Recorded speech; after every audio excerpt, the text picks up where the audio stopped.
మేము భావిస్తున్నాం. రావాల్సిందిగా తమరి ద్వారా మాజీ ముఖ్యమంత్రి గారికి నేను ఆహ్వానం పలుకుతున్నా.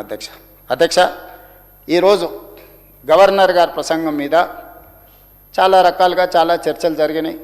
ఎక్కడైనా సూచనలు వస్తాయేమో, ఎక్కడైనా గవర్నర్ గారి ప్రసంగానికి అభినందనలు అందజేస్తారేమో, ప్రభుత్వానికి ఏమైనా సూచనలు సలహాలు ఇస్తారేమో అని చెప్పి నేను సుదీర్ఘంగా అందరి ప్రసంగాలను నిశితంగా గమనిస్తూ వచ్చిన అధ్యక్ష. కానీ అలాంటి వాతావరణం కానీ అలాంటి ఆలోచనలు కానీ నాకు ఎక్కడ మర్చుకో కూడా కొంతమంది నుంచి రాలేదు. ప్రధానంగా ప్రధాన ప్రతిపక్షం నుంచి మేము ఆశించిన విధంగా వారి వ్యవహార శైలి, వారి ప్రవర్తన లేదు అధ్యక్ష.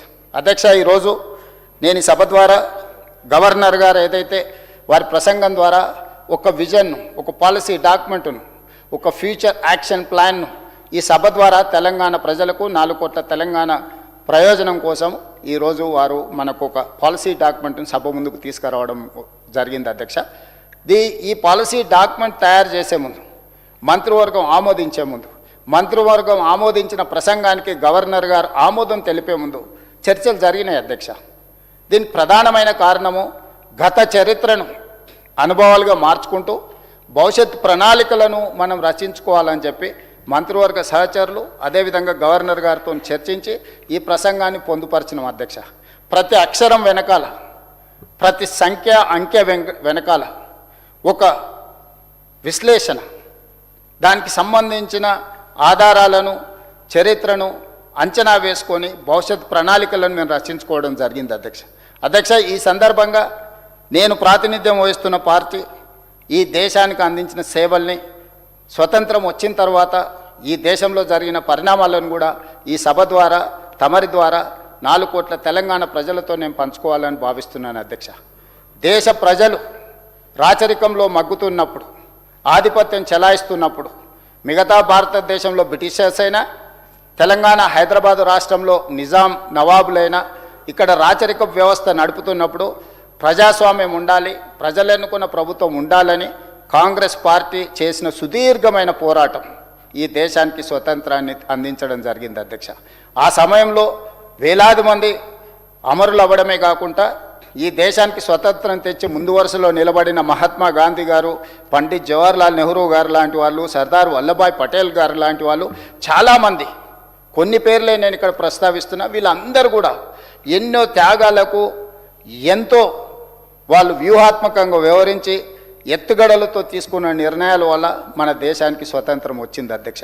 స్వతంత్రం వచ్చినప్పుడు బ్రిటిషర్స్ కూడా వీళ్ళు పరిపాలించుకోలేరు, వీళ్ళకు పరిపాలన చేత కాదు, వీళ్ళకు చదువు అక్షరజ్ఞానము లేదు, అదేవిధంగా కరువు కాటకాలతో వీళ్ళు చనిపోతారు అనే ఒక ఆలోచనతోని వారు మనకు స్వతంత్రం ఇచ్చింది అధ్యక్ష. మొట్టమొదటి ప్రధానమంత్రి పండిత్ జవహర్లాల్ నెహ్రూ గారు ఈ దేశ ప్రధానమంత్రిగా బాధ్యతలు చేపట్టినప్పుడు మత కల్లోలాలు పతాక స్థాయికి చేరుకున్నాయి అధ్యక్ష. ఒక రకంగా 524 సంస్థానాలు ఎవరికి వాళ్ళు యమునా తీరే అన్నట్టుగా వ్యవహరించడం, ఎన్నో రకాల సమస్యల్ని, సంక్షోభాన్ని ఎదుర్కొనే సమయంలో ఈ భారతదేశానికి మొట్టమొదటి ప్రధానమంత్రిగా పండిత్ జవహర్లాల్ నెహ్రూ గారు బాధ్యత చేపట్టారు. వారు వారసత్వంగా ఈ దేశ ప్రధానమంత్రి కాలేదు అధ్యక్ష. దేశ స్వతంత్రం కోసం పోరాటం చేసి 10 సంవత్సరాలు జైల్లో శిక్షను అనుభవించి ఈ దేశ ప్రజల కోసం సర్వం త్యాగం చేసి వాళ్ళ తండ్రి మోతీలాల్ నెహ్రూ గారు వజ్రాల వ్యాపారం చేస్తూ వేలాది కోట్ల రూపాయలను సంపాదించిన వాటిని కూడా దేశ ప్రజలకు దారదత్తం చేసి ఈ దేశానికి తమ విలువైన ఆస్తులను, ప్రాణాలను ఈ దేశం కోసం వడ్డీ స్వతంత్రం తెచ్చిన స్వతంత్ర భారతదేశంలో ఈ దేశాన్ని నిర్మించాలా, ఈ దేశాన్ని బలంగా నిలబెట్టాలి అని చెప్పి పండిత్ జవహర్లాల్ నెహ్రూ గారు తీసుకున్న ప్రణాళికలే ఈరోజు ప్రపంచంలో ఒక బలమైన శక్తిగా భారతదేశం అవతరించింది అధ్యక్ష.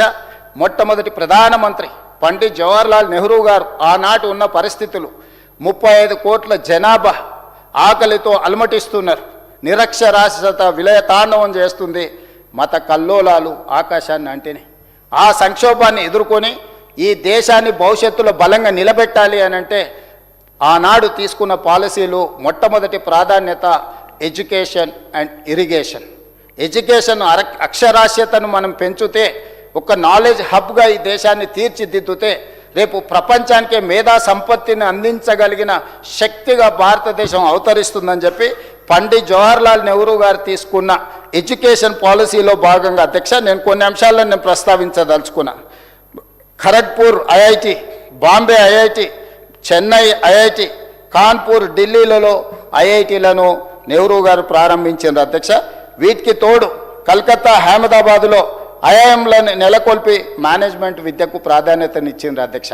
ఎన్నో యూనివర్సిటీలను తేవడమే కాకుండా ఖరగ్పూర్, బాంబే, చెన్నై, కాన్పూర్, ఢిల్లీ లాంటి ప్లేసులో ఐఐటీలను ప్రారంభించడం ద్వారా ఎంతోమందిని సాంకేతిక నైపుణ్యం కలిగిన మేధావులను ఈ కళాశాలల నుంచి, యూనివర్సిటీల నుంచి మనం చూడగలిగిన అధ్యక్ష ఈరోజు దేశంలో.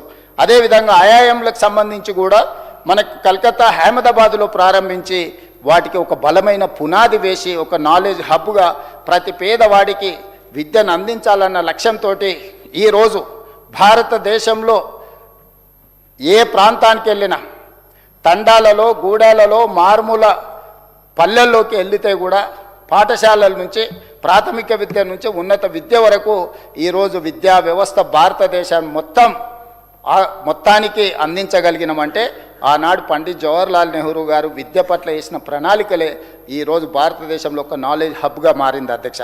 అదేవిధంగా నెహ్రూ గారు ఆనాడు ఆకలితో అలమటిస్తున్న, ఆకలితో తినడానికి తిండి లేక బురద మట్టిని తిని ఈ దేశ ప్రజలు బ్రతుకుతున్నప్పుడు ఈ దేశ ప్రజల యొక్క యావరేజ్ ఏజ్ అంటే ఒక జీవితకాలం వయసు ఆనాడు 32 సంవత్సరాలు ఉంది అధ్యక్ష. అంటే ఈ దేశంలో పుట్టినవాడు యావరేజ్ వాళ్ళ లైఫ్ స్పాన్ అనేది 32 సంవత్సరాలు ఉండే అధ్యక్ష. అట్లాంటి పరిస్థితి నుంచి జవహర్లాల్ నెహ్రూ గారు కట్టిన ప్రాజెక్టులను ఈరోజు మనం గుర్తు చేసుకోవాల్సిన అవసరం ఉంది అధ్యక్ష. బాక్రానంగల్ నుంచి మొదలు పెడితే నాగార్జున సాగర్, శ్రీశైలం, శ్రీరామ్ సాగర్ లాంటి ప్రాజెక్టులను అటు బెంగాల్ నుంచి మొదలు పెడితే ఉత్తరప్రదేశ్, రాజస్థాన్, ఒడిస్సా లాంటి ఎన్నో రాష్ట్రాలలో పెద్ద పెద్ద సాగునీటి ప్రాజెక్టులను వారు నిర్మించడం ద్వారా, హరిత విప్లవం రావడం ద్వారా ఈ దేశంలో